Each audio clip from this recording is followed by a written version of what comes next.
What are my thoughts on the New English translation of the Bible? Hey everybody, I'm Dan McClellan. I'm a scholar of the Bible and religion, and I get this question quite frequently, including in a recent comment. And I think the New English translation is a fascinating translation and interesting as an additional translation to add to the mix. It is a translation that starts from scratch. It's not based on an earlier tradition, and so it goes in a lot of unique directions. It's a bit idiosyncratic in that regard, but not necessarily in a bad way. I think it makes some interesting decisions. The best part of the New English translation is the copious explanatory notes regarding historical context, regarding manuscript evidence, regarding translation decisions.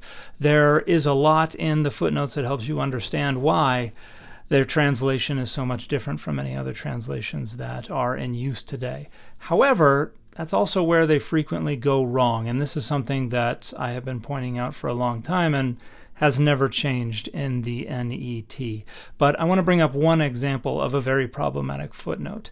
This is Exodus 21, and we read in verse 6, "Then his master must bring him to the judges, and he will bring him to the door or the doorpost, and his master will pierce his ear with an awl, and he shall serve him forever."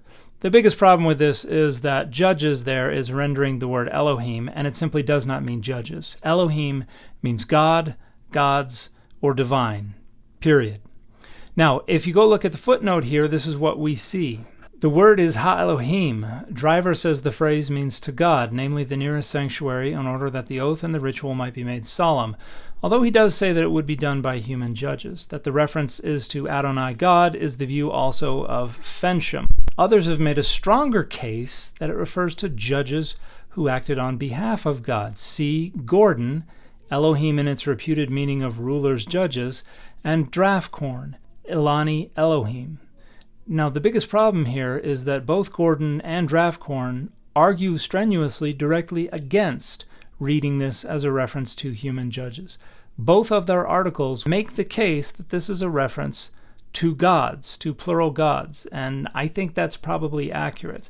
So whoever wrote this footnote was either just flagrantly lying about what these two sources were arguing, or they just didn't read them, and they just wrote this note and added those references without knowing if they actually supported the point they were citing them to make. So this is a phenomenally irresponsible footnote in this translation, and it was written in support of an awful translation. Elohim does not mean judges. And so for that reason, I would never give priority to the New English translation. However, I frequently consult it just to see what decisions they make and how they rationalize those decisions. But it's also very clear that the editors are frequently working fast and loose with the data.